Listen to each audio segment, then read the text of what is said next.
Hello friends, എല്ലാവർക്കും good morning. അപ്പോൾ ഇന്നത്തെ ഒരു സൂപ്പർ ഹിറ്റ് ചന്ദ്രികയുടെ വിശേഷത്തിലേക്ക് എല്ലാവർക്കും സ്വാഗതം. അങ്ങനെ സിദ്ധു മേഘയെ കല്യാണം കഴിക്കാമെന്ന് എല്ലാവരോടും തുറന്നു പറയുകയാണ്. ഇത് കേട്ട് കഴിഞ്ഞപ്പോഴേക്കും മേഘയ്ക്കാണെങ്കിൽ ഒരുപാട് സന്തോഷം തോന്നുകയാണ്. അപ്പോൾ അതേപോലെ തന്നെ എല്ലാവർക്കും സന്തോഷം തോന്നുമ്പോഴും സിദ്ധുവിന് സന്തോഷമൊന്നുമില്ല. പക്ഷേ ചന്ദ്രിക തിരിച്ചു വരാൻ വേണ്ടി തന്നെയാണ് സിദ്ധു അങ്ങനെ ഒരു കാര്യം പറഞ്ഞത്. അപ്പോഴും സിദ്ധു ചന്ദ്രിക തന്നെയാണ് മനസ്സിൽ വിചാരിച്ചിരിക്കുന്നത്. അങ്ങനെ നമ്മുടെ സിദ്ധുവിനെ കയറി കെട്ടിപ്പിടിക്കുകയാണ് ഈ മേഘ. സിദ്ധു, എന്നാലും നീ സമ്മതിച്ചല്ലോ, എനിക്ക് ഒരുപാട് സന്തോഷമായി സിദ്ധു. ഇതിൽ പരം സന്തോഷം എനിക്കിനി കിട്ടാനില്ല സിദ്ധു എന്നും പറഞ്ഞുകൊണ്ട് സിദ്ധുവിനെ കെട്ടിപ്പിടിക്കുകയാണ്. അങ്ങനെ സിദ്ധു അവിടെ നിന്ന് പോയി കഴിഞ്ഞപ്പോഴേക്കും ഈ മേഘയ്ക്കാണെങ്കിൽ ഒരുപാട് സന്തോഷം. അപ്പോൾ ഈ സന്തോഷം പങ്കുവയ്ക്കേണ്ടത് ആദ്യം ചന്ദ്രികയോടാണെന്ന് ബാക്കി എല്ലാവരും പറയുകയാണ്. അത് ശരിയാണ്, ചന്ദ്രികയോടാണ് ഈ സന്തോഷം ആദ്യം പങ്കുവെക്കേണ്ടത്. ചന്ദ്രികയാണല്ലോ തനിക്ക് വേണ്ടി പ്രാർത്ഥിച്ചത്. ഇവിടെ നിന്ന് പോകുമ്പോഴും ചന്ദ്രിക പറയുന്നുണ്ടായിരുന്നു ഉറപ്പായിട്ടും സിദ്ധുവിൻ്റെയും മേഘയുടെയും കല്യാണം നടക്കുമെന്ന്. ഇപ്പം അതേപോലെ തന്നെ ചന്ദ്രികയുടെ വാക്ക് സഫലമായിരിക്കുകയാണ് എന്നും പറഞ്ഞുകൊണ്ട് മേഘ സന്തോഷം കൊണ്ട് തുള്ളിച്ചാടി മതിമറന്നൊരവസ്ഥയിലാണ്. എല്ലാവരെയും കെട്ടിപ്പിടിച്ച് ആലിംഗനം ചെയ്യണം. അങ്ങനെ ഞാനിപ്പോൾ തന്നെ ചന്ദ്രികയെ വിളിക്കട്ടെ എന്നും പറഞ്ഞുകൊണ്ട് ഈ മേഘ നേരെ ചന്ദ്രികയെ വിളിക്കാനായിട്ട് ഒരുങ്ങുകയാണ്. അങ്ങനെ നമ്മുടെ ചന്ദ്രിക പാത്രം കഴിക്കൊണ്ടിരിക്കുകയായിരുന്നു. ആ സമയത്താണ് ചന്ദ്രയുടെ ഫോണിലേക്ക് ഒരു കോള് വരുന്നത്. അത് കണ്ടുകഴിഞ്ഞപ്പോഴേക്കും മേഘയുടെ കോള് കണ്ടുകഴിഞ്ഞപ്പോഴേക്കും ചന്ദ്രികയ്ക്ക് ചെറിയൊരു ഭയമൊക്കെ തോന്നിക്കുകയാണ്. ദൈവം, മേഘയാണല്ലോ വിളിക്കുന്നത്, ഇനി എന്തെങ്കിലും പ്രശ്നം ഉണ്ടാവോ എന്നൊക്കെ ചിന്തിച്ച് അങ്ങനെ മേഘ, എന്താ മേഘ വിളിച്ചത്? ചന്ദ്രിക, എനിക്ക് ഒരു സന്തോഷ വാർത്ത പറയാനുണ്ട് ചന്ദ്രികെ. എന്താ മേഘെ, എന്താ നിനക്ക് പറയാനുള്ളത് എന്ന് ചന്ദ്രികയും ചോദിക്കുകയാണ്. അതെ, നീ പറഞ്ഞതുപോലെ തന്നെ നിന്റെ പ്രാർത്ഥന ദൈവം കേട്ടു. സിദ്ധുവിലെ എന്നെ കല്യാണം കഴിക്കാമെന്ന് സമ്മതിച്ചിരിക്കുകയാണ്. അപ്പൊ ഇത് കേട്ട ചന്ദ്രികയ്ക്ക് വിശ്വസിക്കാനായിട്ട് പറ്റുന്നില്ല. അപ്പൊ ചന്ദ്രിക, മേഘ, സത്യമാണോ നീ പറഞ്ഞത്? സത്യം തന്നെയാണോ എന്ന് ചോദിക്കണം. അതെ, ഞാൻ പറഞ്ഞത് സത്യം തന്നെയാ. എന്നതേ കല്യാണം കഴിക്കാമെന്ന് പറഞ്ഞിരിക്കുകയാണ്. എല്ലാവരുടെയും മുന്നിൽ സിദ്ധു പറഞ്ഞു. എല്ലാത്തിനും കാരണം ചന്ദ്രികയെ നീ തന്നെയാണ്, നിന്റെ നാവാണ്. നീ പറഞ്ഞില്ലായിരുന്നോ, ദൈവം എൻ്റെ പ്രാർത്ഥന കേൾക്കും, നിങ്ങൾക്ക് വേണ്ടി ഞാൻ പ്രാർത്ഥിക്കും, ഉറപ്പായിട്ടും മേഘയുടെയും സിദ്ധുവിൻ്റെയും കല്യാണം നടക്കുമെന്ന് നീ പറഞ്ഞില്ലായിരുന്നോ? അതേപോലെ തന്നെ നടക്കാനായിട്ട് പോവുകയാണ്. എനിക്കൊരുപാട് സന്തോഷമായി. ചന്ദ്രികയെ, നീ എപ്പോഴാണ് ഇങ്ങോട്ട് വരുന്നത് ചന്ദ്രികയെ? അത് പിന്നെ മേഘ, ഞാൻ വരുന്നത് വേണ്ട. എനിക്ക് നിന്നെ ഉടനെ കാണണം. നാളെ തന്നെ നീ തിരിച്ചെത്തണം ചന്ദ്രികയെ. എനിക്ക് നിന്നെ ഒരുപാട് മിസ് ചെയ്യുന്നുണ്ട് ചന്ദ്രികയെ. നീ ഇപ്പോൾ ഇവിടെ ഉണ്ടായിരുന്നെങ്കിലല്ലേ നിന്നെ ഞാൻ കെട്ടിപ്പിടിച്ച് എൻ്റെ സന്തോഷം ഞാൻ അറിയിച്ചാനേ എന്നും പറഞ്ഞുകൊണ്ട് മേഘ ഇങ്ങനെ ചന്ദ്രികയോട് പറയണം. അപ്പോൾ മേഘ തൻ്റെ സന്തോഷങ്ങൾ മുഴുവനും പറയാണ്. ചന്ദ്രികയെ, എൻ്റെ കല്യാണത്തിന് മുൻപന്തിയിലായിട്ട് നീ തന്നെ ഉണ്ടാവണം, അല്ലാതെ എനിക്കൊരു സമാധാനം ഉണ്ടാവില്ല ചന്ദ്രികയെ. എന്താ, വരില്ലേ നീ? ഞാൻ വിളിച്ചാൽ വരില്ലേ ചന്ദ്രികയെ എന്ന് ചോദിച്ചപ്പോഴേക്കും വരാം മേഘ ഞാൻ എന്നും പറഞ്ഞുകൊണ്ട് ഫോൺ വയ്ക്കുകയാണ്. മേഘയാണെങ്കിൽ സന്തോഷം കൊണ്ട് മറന്ന് പറന്ന് അങ്ങനെ നടക്കുകയാണ്. അപ്പോൾ ചന്ദ്രിക മനസ്സുകൊണ്ട് വിചാരിക്കുകയാണ്, ഏതായാലും സിദ്ധു സാർ അപ്പോൾ കല്യാണത്തിന് സമ്മതിച്ചല്ലേ, ദൈവമേ ഒരുപാട് സന്തോഷമായി. ഈ ഒരു വാർത്തയ്ക്ക് വേണ്ടിയാണ് ഞാൻ ഇത്രയും ദിവസം കാത്തിരുന്നത് ദൈവമേ എന്ന് പറഞ്ഞുകൊണ്ട് ചന്ദ്രിക വീണ്ടും ചന്ദ്രികയുടെ ജോലിയെല്ലാം തുടരുകയാണ്. അങ്ങനെ പിന്നീട് കാണിക്കുന്നത് നമ്മുടെ സിദ്ധുവിനെയാണ്. സിദ്ധു ആണെങ്കിൽ ആകെ ടെൻഷനാണ്. അപ്പോൾ സിദ്ധു ചന്ദ്രികയുടെ ഫോട്ടോ എടുത്തിട്ട്, ചന്ദ്രികയെ, നിനക്ക് വേണ്ടി മാത്രമാണ്, നിനക്കും മലർക്ക് വേണ്ടി മാത്രമാണ് ഞാൻ മേഘയെ കല്യാണം കഴിക്കാമെന്ന് എല്ലാവരോടും പറഞ്ഞിരിക്കുന്നത്. നിനക്കിപ്പോൾ സമാധാനമായില്ലേ? മലർ ഒരുപാട് ദുഃഖിക്കുന്നുണ്ടെന്ന് എനിക്കറിയാം. അതുകൊണ്ട് തന്നെ എനിക്ക് ഇതല്ലാതെ വേറൊരു നിവൃത്തി ഉണ്ടായിരുന്നില്ല. പക്ഷേ മേഘയെ ഞാൻ കല്യാണം കഴിക്കാമെന്ന് പറഞ്ഞു. പക്ഷേ അവളുടെ കൂടെ എത്രത്തോളം സന്തോഷത്തോടെ ജീവിക്കാൻ പറ്റുമെന്ന് എനിക്കറിയില്ല. എനിക്ക് ഉറപ്പായിട്ടും അവളോട് സന്തോഷത്തോടെ ജീവിക്കാനായിട്ട് പറ്റില്ല. അതെനിക്കറിയാവുന്ന കാര്യം തന്നെയാണെന്നൊക്കെ പറഞ്ഞുകൊണ്ട് സിദ്ധു ഇങ്ങനെ ഓരോ പിച്ചുപേയും പറയുകയാണ്. ആ സമയത്താണ് ഈ മേ കമ്മിങ് സാർ എന്ന് പറഞ്ഞുകൊണ്ട് വിളിക്കുന്നത്. എന്താ കാര്യം? നിങ്ങൾ സാറേ രാജീവ് എന്ന് പറഞ്ഞൊരു ആൾ കാണാൻ വന്നിട്ടുണ്ടെന്ന് പറയണം. ശരി, വരാനായിട്ട് പറയൂ. അപ്പോൾ രാജീവിന് അകത്തേക്ക് കടന്നു വരികയാണ്. രാജീവ, എന്തൊക്കെയുണ്ട് രാജീവ? എന്താ സിദ്ധു, നിന്റെ തീരുമാനം എന്തായി സിദ്ധു? എൻ്റെ തീരുമാനം, ചന്ദ്രിക എന്തു പറഞ്ഞു നിന്നോട്?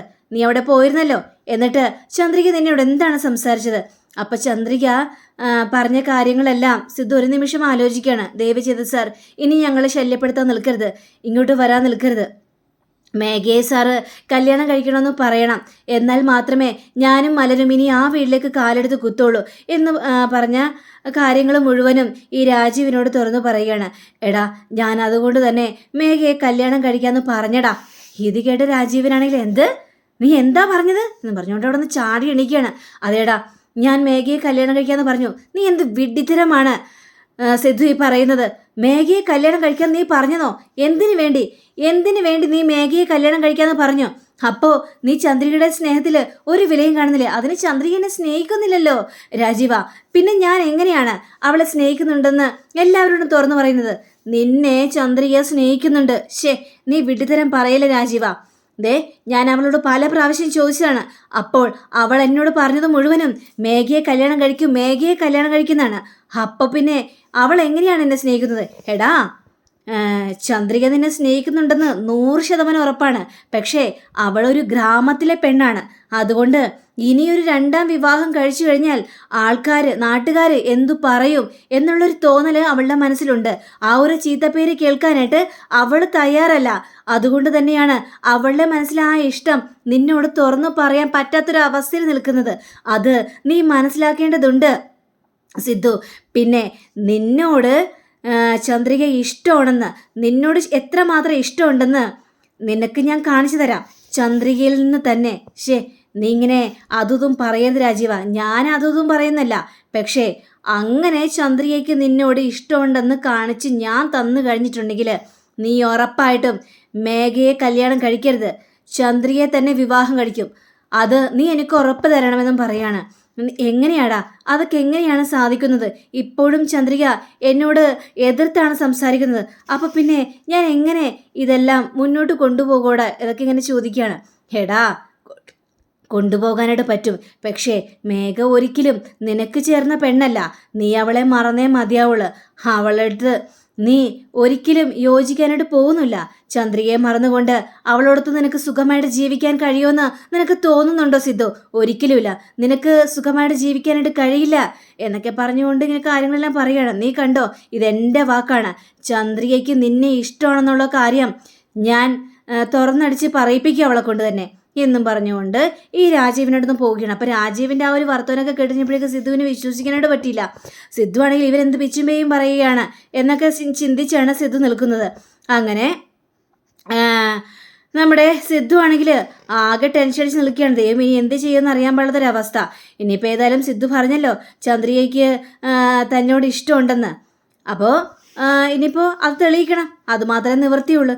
അങ്ങനെ പിന്നീട് കാണിക്കുന്നത് ഇപ്പം ആ കുടുംബത്തിൽ ഒരുപാട് സന്തോഷമാണ്. മേഘയെ കല്യാണം കഴിക്കാമെന്ന് സിദ്ധു പറഞ്ഞു. അതിലുപരി അതിന് സന്തോഷം കിട്ടാനില്ല. അപ്പോൾ മേഘയുടെ അമ്മ വന്നിട്ട് നേരെ അച്ഛന് ചായ കൊടുക്കണം, താങ്ക് യു എന്നൊക്കെ പറഞ്ഞുകൊണ്ട് അങ്ങനെ ഇവർ സംസാരിച്ചുകൊണ്ടിരിക്കുന്ന സമയത്താണ് ചന്ദ്രികയും മലരും കൂടി ഓട്ടോറിക്ഷയിൽ വന്ന് ഇറങ്ങുന്നത്. അപ്പോൾ ഇയാൾ കണ്ടു കഴിഞ്ഞപ്പോഴേക്കും അത് നോക്കി ആരാ വരുന്നതെന്ന്? ചന്ദ്രിക വരുന്നു. അപ്പോൾ ചന്ദ്രിക കണ്ടു കഴിഞ്ഞപ്പോഴേക്കും എല്ലാവർക്കും ഭയങ്കര സന്തോഷം. ദൈവമേ, ചന്ദ്രിക വന്നല്ലേ, അപ്പോൾ അവൾ പറഞ്ഞതുപോലെ തന്നെ വന്നല്ലേ. അപ്പോൾ അവിടുത്തെ മുത്തശ്ശനാണെങ്കിൽ അതെ, ചന്ദ്രിക ഒരു കാര്യം പറഞ്ഞു കഴിഞ്ഞിട്ടുണ്ടെങ്കിൽ അതിന് യാതൊരു വ്യത്യാസം ഉണ്ടാവില്ല. ചന്ദ്രിക ഉറപ്പായിട്ടും മടങ്ങി വരുമെന്ന് പറഞ്ഞു. കണ്ടില്ലേ, മടങ്ങി വന്നിരിക്കുന്നത്, അതാണ് ചന്ദ്രിക എന്ന് പറഞ്ഞുകൊണ്ട് ചന്ദ്രികയെക്കുറിച്ച് ഇങ്ങനെ പൂഴ്ത്തി ഇങ്ങനെ പറയുകയാണ്. അപ്പോൾ ചന്ദ്രിക നീ വന്നല്ലോ, അപ്പോൾ മേഘയെ വിളിക്കണം. മേഘ എന്ന് പറഞ്ഞുകൊണ്ട് എന്താ അമ്മേ, നീ ഇങ്ങോട്ട് വന്നേ മേഘ, ഇങ്ങോട്ട് വാ, ഒരു കാര്യം കാണിച്ചു തരാം. അപ്പോൾ മേഘ വന്നു കഴിഞ്ഞപ്പോഴേക്കും എന്താ അമ്മേ, ആരാ വരുന്നതെന്ന് നോക്കിയേ. അപ്പോൾ മേഘ തിരിഞ്ഞു നോക്കി കഴിഞ്ഞപ്പോഴേക്കും ചന്ദ്രിക വരുന്നു. അപ്പോൾ ചന്ദ്രിക കണ്ട സന്തോഷത്തിൽ മേഘ ഓടി ചെന്നിട്ട് ചന്ദ്രികയെ കെട്ടിപ്പിടിക്കുകയാണ്. ചന്ദ്രികയ്ക്കും അതേപോലെ തന്നെ സന്തോഷം തോന്നിയ മേഘയെന്നും പറഞ്ഞുകൊണ്ട് ചന്ദ്രികയും കെട്ടിപ്പിടിക്കുകയാണ്. ചന്ദ്രികയെ, എന്നാലും നീ വന്നല്ലോ ഞാൻ വിളിച്ചപ്പോൾ തന്നെ, ഒരുപാട് സന്തോഷമായി.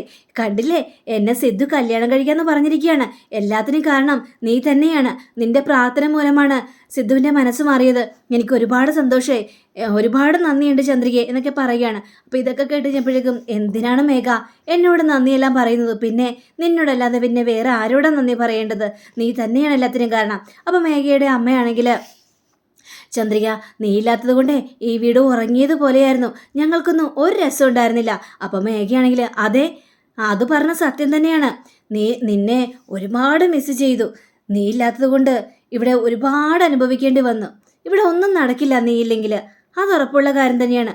നീ വന്നല്ലോ, എനിക്കൊരുപാട് സന്തോഷമായി. അപ്പോൾ നമ്മുടെ മലരാണെങ്കിൽ ആ സിദ്ധു എവിടെ ആൻറ്റി എന്നിങ്ങനെ ചോദിച്ചു കഴിഞ്ഞപ്പോഴേക്കും ആ സിദ്ധു അകത്തുണ്ട്. ആ എന്നപ്പോൾ ഞാൻ സിദ്ധുവിനെ കണ്ടിട്ട് വരട്ടെ കേട്ടോ. അപ്പോൾ സിദ്ധുവിനെ കാണാനായിട്ട് മലർ പോയി കഴിഞ്ഞപ്പോഴേക്കും മലറിനെ പിടിച്ച് നിർത്തുകയാണ് ചന്ദ്രിക.